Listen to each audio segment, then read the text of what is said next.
Alright, hello world, how are you all doing today? So today I have the Far Cry 4 episode 6. Today we're going to be looking at the supposedly leaked map of KYRAT. Now if you don't know what KYRAT is the main city, or sorry, country of Far Cry 4. It is where everything will set or take place even, and yeah, I'm going to get straight into it, but just to let you know that it has literally been leaked as such. The reason I say it's been leaked is because it was put onto a Reddit page. It hasn't been confirmed by Ubisoft as of yet, so just take that in mind. But yeah, we're going to go through a complete analysis of the map now, so I hope you enjoy, and let's get into it. Alright, so let's start off with the main name, KYRAT, with the elephant. Of course, it's a very Far Cry kind of theme. If you've watched the other Far Cry 4 stuff from Ubisoft, you'll know this is a very Far Cry 4 theme, or in general a Far Cry theme. But anyway, so right here we have the name of the country, KYRAT, a bit distorted obviously, the T's kind of cut off here, but whatever.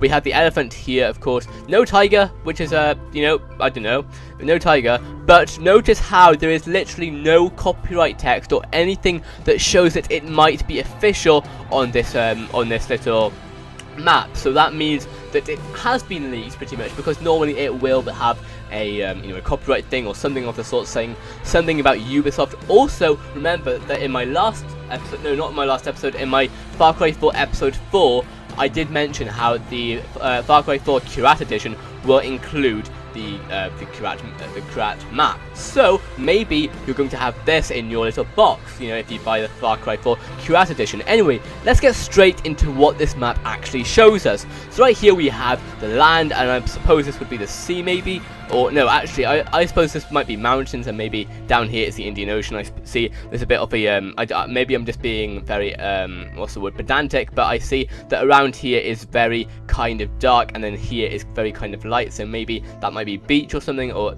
maybe those are even contour lines. I don't, yeah, those are contour lines, so I suppose that would be mountainous. So anyway, let's get straight into what we actually want to look at. Sorry, I can't even control this thing.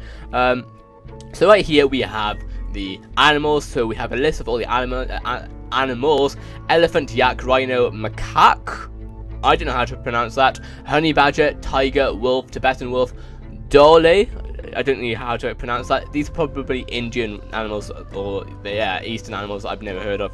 Bear, of course I've heard of a bear. Wild boar, wild pig, deer, bahrol, demon fish, snow leopard, tapir, and python. Now, demon fish, those, you know what? I'll say that for a later video.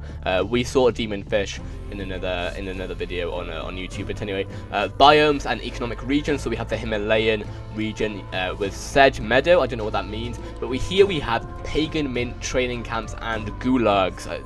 That says gulags, maybe, I don't know. Remember, I only had such a limited. This is like what's the file size for this? This is a 1280 by 911 pixel image.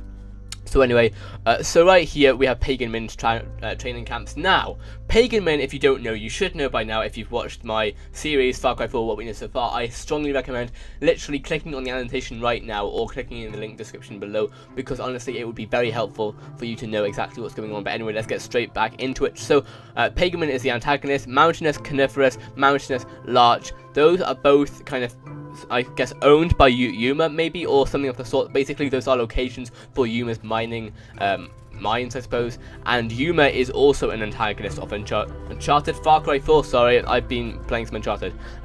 Midland Mixed Forest, that's owned by Noor Ajar, Dr. Noor Ajar, Dr. Noor Najar. It's a very hard word to pronounce, or name to pronounce, but I also talked about her in the last or the other episode.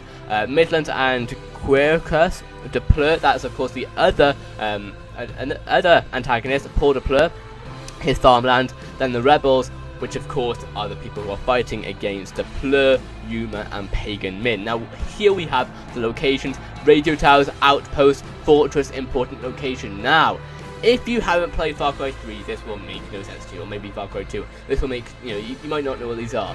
But if you have played the games, you will know exactly what these things do. I'm not going to go into it right now. Actually, I will.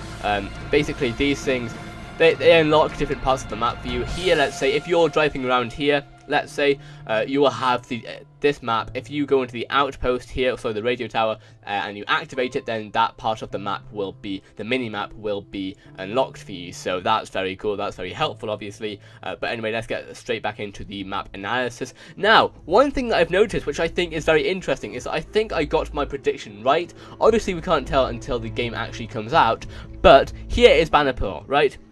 And that's bottom left hand corner. Here we have the Royal Palace. Now what I think is that we're going to start off here. We're going to venture our way somehow, maybe this way or maybe that way. I'm not quite sure, but I do think that we're going to start off in Bannerpur and we're going to end up around here in the Royal Palace or maybe the Valley of Death. That's just my opinion. As I did say in the trailer, they did say how start off your journey in Bannerpur, and then I said how maybe this means that we might venture through KYRAT from Bannerpur, going maybe to the KYRAT tea factory, which of course is where Port de Pleur owns that factory, I suppose, or something of the sort.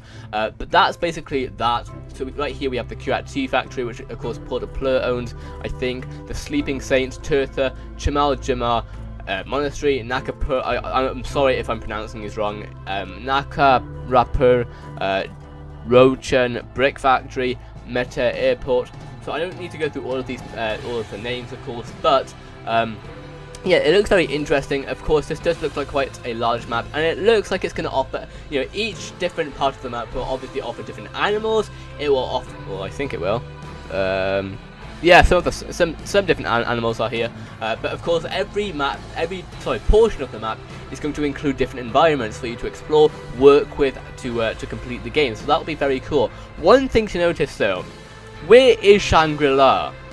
That's what I'm wondering. Now, I know that Shangri-La, obviously, I'm not saying that this doesn't make it legitimate, because of course Shangri-La, you know, apparently, you know, Shangri-La, I think, is supposed to be this mystical place, so maybe it's just not supposed to be shown here. Maybe you go through like a portal, let's say in Jalandu Temple. If you saw that here, and that's right, you saw it here first, just saying. But no, I don't know, maybe we'll just have to go through a portal or something to get to Shangri-La, or something of the sort, but that's that. Also, I've noticed that there are contour lines around here. If you have a look, those are unmistakably contour lines, which may reference that there are mountains, or sorry, even better, Himalayas around here. So, and then maybe that might be the sea where the contour lines stop. So that's that. Now, sorry, I'm literally just all over the place. Another thing to remember is that in the interview with Dan Hayes, the executive producer, GameSpot interviewed them, and they said, well, Dan Hayes said how they literally want to make Far Cry 4 very different to Far Cry 3. Now, a lot of people are very skeptical about this. You know, is it actually going to be that different? And hey, it remains to be seen, obviously, because the game hasn't come out yet. I think that it will have differences, but I'm not sure. I think it will. I'm not sure how well they will do at making these differences, but also he did say that the map will be relatively the same size as Far Cry 3's map. Now, if we have a look at Far Cry 3's map, we will see this. Now, the thing is, we can't judge, okay? We can't judge just because the scale, there's no scale. We don't have, let's say, this square might be a mile, it might be 5 miles, it could be 100 miles. We have no clue whatsoever. However, this, we don't even have squares. You know, there's no way of telling, so we can't really assume that it's either going to be larger or smaller. All we know is that they want to make this game more dense. Now, I don't see how they're doing this already, but of course I haven't actually experienced the map yet, so I can't say that for sure. But anyway, that is pretty much everything I could talk to you about Far Cry 4 KYRAT's map. If you have any suggestions, please leave them in the comment section below. I can check them out, and of course I will tell you, I'll tell you my opinions back. We can have a bit of a one-on-one conversation. I love that on YouTube. I love having a one-on-one conversation with my viewers. So if you have any ideas, don't be afraid to leave them in the comment section below. I would love to hear from you. But that's pretty much everything I want to talk about in terms of this map. So yeah, I'm hoping that you're all psyched for Far Cry 4's release next Tuesday, coming, of course, in a week basically. Until then though, this is Zakky, signing out.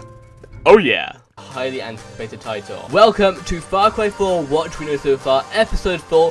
Which edition should you get?